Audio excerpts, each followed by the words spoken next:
Por que o jogo do bicho é ilegal no Brasil?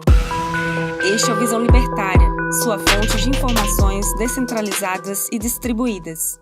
A Globoplay, plataforma de streaming criada pela Rede Globo para impedir sua falência frente à informação descentralizada, lançou em fevereiro deste ano a minissérie documentada Doutor Castor. A série conta a história de Castor de Andrade, o mais famoso bicheiro do Brasil, que foi dono do time de futebol Bangu Atlético Clube e patrono da escola de samba Mocidade Independente de Padre Miguel. Castor foi uma figura do folclore da sociedade carioca de seu tempo. Foi até entrevistado no programa do Jô Soares e foi listado como o segundo brasileiro mais rico em 1980. Como era de se esperar, a Globo pintou os jogos considerados ilegais pelo Estado como maléficos e os associou aos crimes violentos praticados pelas gangues que tinham seu controle. Falando da história do jogo do bicho, o mesmo foi criado em 1892 pelo barão João Batista Viana Drummond, fundador do Jardim Zoológico do Rio de Janeiro. Devido à falta de público em seu empreendimento, o barão decidiu atrair mais pessoas para o zoológico ao estipular um prêmio em dinheiro. Esse prêmio seria dado ao portador do bilhete de entrada que tivesse a figura do animal do dia, o qual era escolhido entre os 25 animais do zoológico e passava o dia inteiro coberto com um pano. O pano somente era retirado no final do dia, revelando o animal premiado. Posteriormente, os animais foram associados às séries numéricas da loteria e o jogo passou a ser praticado largamente fora do zoológico. Muitas pessoas pobres, ex-escravos, imigrantes e mulheres passaram a trabalhar em bancas do jogo do bicho, dando emprego para muitas pessoas e divertindo o público consumidor.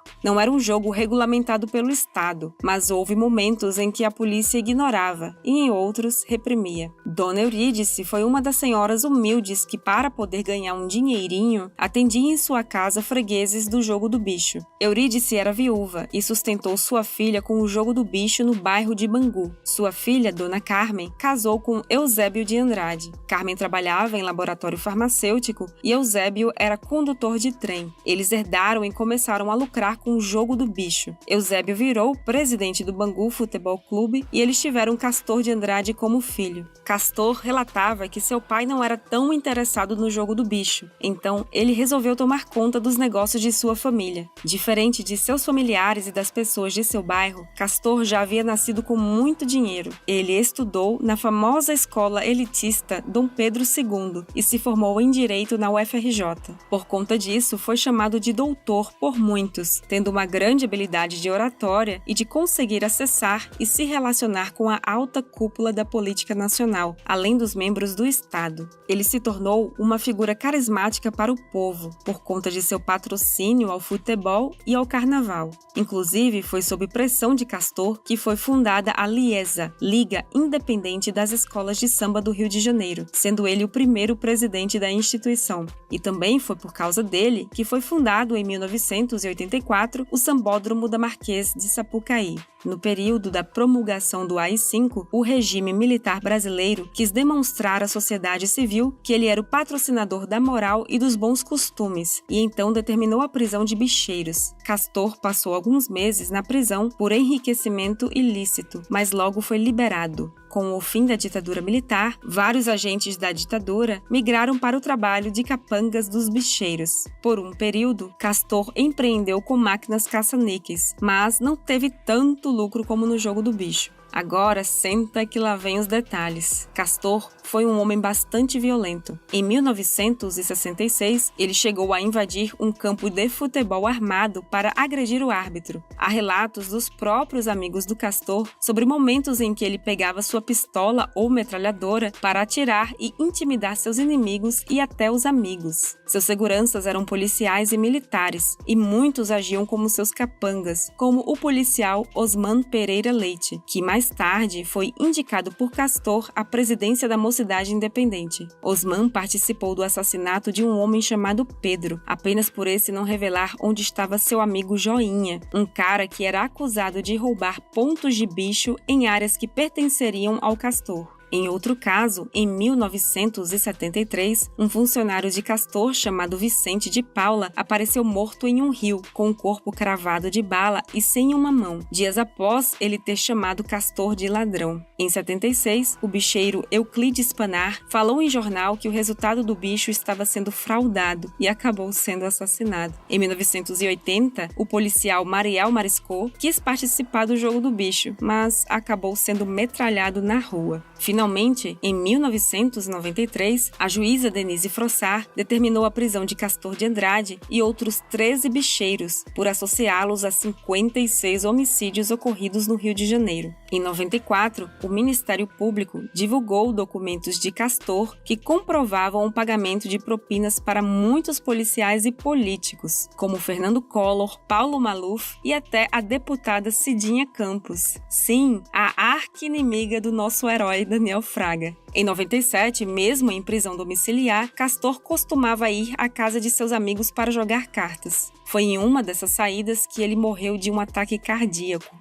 À época, Castor queria que seu sobrinho, Rogério de Andrade, o sucedesse como bicheiro em seus territórios. Isso causava inveja no filho de Castor, Paulinho Andrade, que desejava assumir os negócios da família. Em 98, apenas um ano após a morte de Castor, Paulinho foi assassinado a tiros na rua, ocasionando uma disputa pelos negócios da família entre Fernando Inácio, genro de Castor, e Rogério de Andrade, o sobrinho querido. Em 2010, uma bomba foi colocada no carro de Rogério e explodiu quando seu filho de 19 anos estava dirigindo. Seu filho morreu, porém Rogério ficou apenas ferido. Rogério de Andrade seguiu sendo patrono da Mocidade Independente, com vida de milionário, vencendo o desfile das escolas de samba do Rio de 2017. Em 10 de novembro de 2020, no ano passado, Fernando Inácio foi fuzilado por atiradores profissionais encapuzados enquanto se dirigia ao seu carro. Em março deste ano, a polícia decretou a prisão preventiva de Rogério de Andrade por suspeita de participação no homicídio de Fernando, mas ele fugiu. Ele está foragido até o momento da produção deste vídeo. A guerra pela herança de Castor de Andrade certamente não terá fim tão cedo.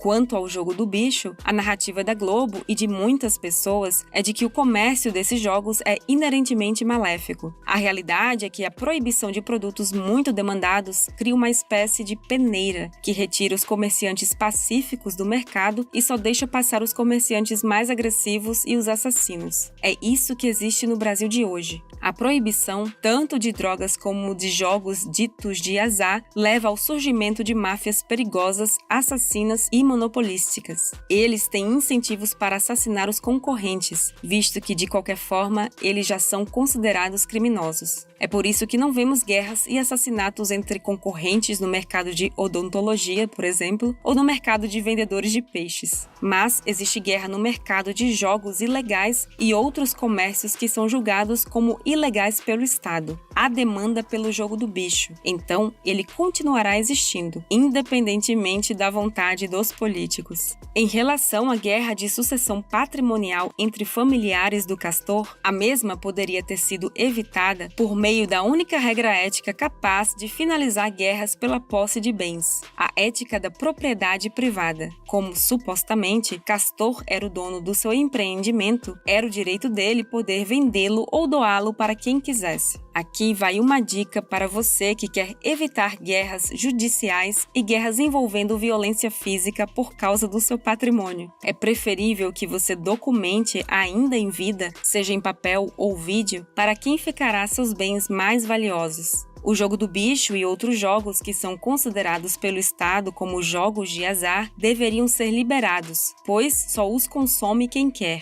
Na verdade, não há lesado quando há consentimento. Proibições, mesmo com intenções virtuosas, acabam tendo reações não esperadas, como o aumento da violência. E antes que alguém levante o argumento dos jogos facilitarem lavagem de dinheiro de corruptos, eu só digo uma coisa: imposto é roubo. Obrigada por sua audiência. Este artigo foi sugerido e escrito por Nathan Magnus, revisado por Paulo Almeida e narrado por Baby Yoda. Se você gostou deste vídeo, deixe seu like e compartilhe o vídeo em sua rede social. Se você deseja acompanhar nosso conteúdo, inscreva-se no canal e clique no ícone de campainha. Até a próxima!